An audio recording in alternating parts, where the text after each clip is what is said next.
Fala pessoal, sejam muito bem-vindos aqui ao nosso canal e nesse vídeo a gente vai comentar um pouco sobre esse jogo envolvendo Palmeiras e Al-Ahly pelo Mundial de Clubes da FIFA, uma vitória importante do Palmeiras, um jogo difícil, não foi fácil essa vitória do Palmeiras depois de mexidas ali no final do primeiro tempo, né, por parte do Abel Ferreira. A gente teve aí a vitória do Palmeiras. Vamos conversar um pouquinho sobre esse jogo, mas antes disso, se você gosta desse tipo de conteúdo, se inscreva aqui no nosso canal, deixe seu like, isso ajuda bastante aqui no nosso trabalho. Pois bem, o Palmeiras pela segunda rodada do Grupo A da Copa do Mundo de Clubes, de novo lá no MetLife Stadium. O Palmeiras jogou o primeiro jogo lá, também jogou o segundo jogo lá. O Palmeiras venceu o Al-Ahly e o jogo começou ali muito disputado. O time do Al-Ahly é um time competitivo, é um time muito bom, assim, se a gente for pensar no ponto de vista do futebol mesmo, de forma geral. A gente tem aqueles times que são ali super times, que não dificilmente você vai conseguir chegar no nível daqueles times, como por exemplo o Real Madrid, PSG no atual momento, Barcelona, o City, colocando esses quatro aí como super times. Aí depois você tem um segundo escalão de times e, enfim, o time do Al-Ahly é um time competitivo. Lá no campeonato, na Champions africana, já ganhou diversas vezes, né? Então tem muito bons jogadores, é um time que teve jogo. Então ali não foi uma vitória fácil, né? No começo ali do primeiro tempo o Palmeiras passou por dificuldades, o Al-Ahly até começou ali um pouco melhor.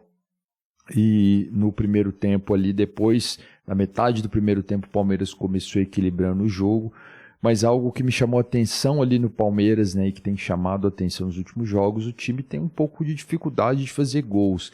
Isso já é de muito tempo, né, a torcida do Palmeiras há tempos pedia aí um centroavante, trouxeram lá o Flaco Lopes, depois trouxeram o Vitor Roque, e de fato, até então, o problema lá do ataque do Palmeiras, de fato, ele não foi resolvido, né? Às vezes você vê que o time tem dificuldades. Às vezes me parece também que falta um pouco de repertório, né? Às vezes você vê muitas bolas cruzadas na área e você vê ali pouca criação de jogadas, né? A única coisa diferente desses cruzamentos na área é quando o Estevão ali pegava a bola e tentava fazer uma jogada individual, né? E isso no primeiro tempo ele fez uma jogada, quase fez um gol, foi por pouco ali, jogou muito bem também o Estevão. E o Vitor Roque meio apagado, né? Não apareceu muito na partida e é aquela situação que eu também já comentei aqui em alguns outros vídeos, que o Palmeiras ele joga numa formação onde teria ali um centroavante enfiado, centroavante avançado, que é muito parecido com o que o futebol europeu a gente tem ali essa característica, né, de você ter um centroavante grande jogando na frente, avançado, sozinho, fazendo meio que o pivô. E às vezes no futebol brasileiro a gente, como escola de futebol, a gente tem a tradição de jogar com dois centroavantes, né? A formação clássica nossa do 4-4-2. Evidente que as coisas têm mudado, o futebol hoje é mais dinâmico, as equipes mudam muito o sistema tático de acordo com o jogo, mas às vezes esse centroavante avançado é difícil ali você achar no futebol brasileiro, né? E eu queria colocar aqui na tela para a gente conversar um pouquinho a escalação aqui do Palmeiras, né? Como que o Palmeiras jogou nesse jogo. Eles jogaram com Everton, Giai, acho que é Giai esse nome desse lateral, Gomes, o Gustavo Gomes, né? O Murilo e o Piquerez fazendo a linha de defesa de volante ali, né? Na cabeça da área ali. O Richard Rios e o Moreno. O Richard Rios, inclusive, tomou um cartão amarelo no finalzinho lá do jogo, né? Ele vai estar suspenso, vai ser um desfalque importante para o Palmeiras, né? Que vai enfrentar aí o Inter Miami e depois, provavelmente, né? O Palmeiras ainda acho que matematicamente não está classificado, né? Mas as chances de se classificar, um empate contra o Inter Miami já garante a classificação, uma vitória contra o Inter Miami garante a classificação em primeiro do grupo. Então, o Richard Rios vai desfalcar o Palmeiras, né? É um desfalque importante, né? Um cara que joga muito bem, né?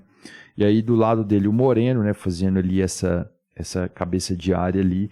E aí, mais avançado, né? a gente tem o Estevão, o Veiga e o Torres.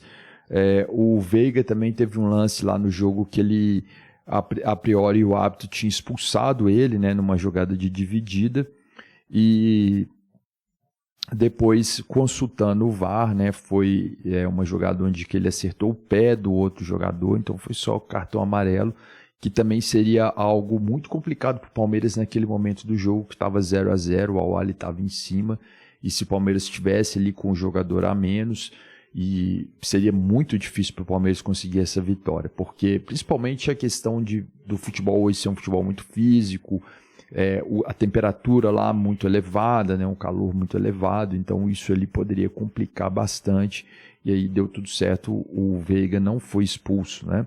E fechando aqui esse ataque aqui, a gente tem o Vitor Roque aí enfiado, que é aquela posição que eu havia discutido anteriormente. E aí no segundo tempo, o Vitor Roque ele não rendeu muito lá no primeiro tempo, o Abel colocou o Flaco Lopes, e aí foi impressionante, o Flaco Lopes jogou muito bem, decidiu a partida, né?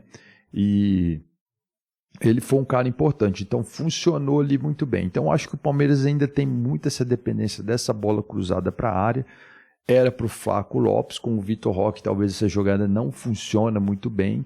E a jogada diferente que a gente vê é o Estevão ali tentando fazer uma jogada individual.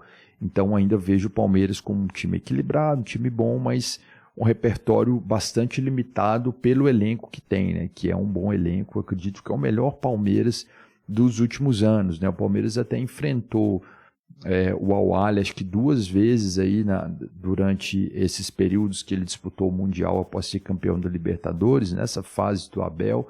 Em uma ele foi eliminado nos pênaltis, na outra ele venceu. E desses times aí que enfrentaram o Al-Ahly, né, nesses últimos 2 mundiais e nesse Mundial lá dos Estados Unidos, eu acho que esse time atual é o melhor time do Palmeiras, disparado com certeza. Bom, só comentando também a respeito do jogo, teve um momento que o jogo ele foi paralisado, ficou um bom tempo paralisado, e era questão de tempestades, né? Eles colocaram lá uma imagem no telão lá, né, anunciando, parece que evacuaram todo o estádio, né? Parece que evacuaram todo o estádio, todo o campo, por causa de uma boletim climático que poderia ter uma tempestade de raios, e depois o jogo retornou. Então, assim, uma vitória importante para o Palmeiras, né? Dá tranquilidade, dá confiança, né, para enfrentar esse próximo jogo aí. Pela partida que fez o Inter Miami contra o Porto, é um time difícil de ser batido e tem o talento lá individual do Lionel Messi, né, que fez um golaço lá contra o Porto, né, então é um cara que é decisivo, né, jogada de bola parada, então é um jogo perigoso também para o Palmeiras, né. Acho que todos os jogos aí dessa competição tem esse nível aí, né, de competitividade, são jogos difíceis. Mas de certa forma aí, Palmeiras encaminhado sua classificação, acho que vai se classificar, tem tudo para se classificar em primeiro do grupo, né, e tentar aí uma vaga nas quartas de finais, né, pegar um jogo mais tranquilo nas oitavas e se classificar. Bom, essas foram as minhas impressões sobre essa vitória do Palmeiras, 2-0 sobre o Al-Ahly, conseguindo aí a liderança do grupo. Deixa aqui nos comentários a sua opinião. Eu fico por aqui, um abraço a todos e até a próxima.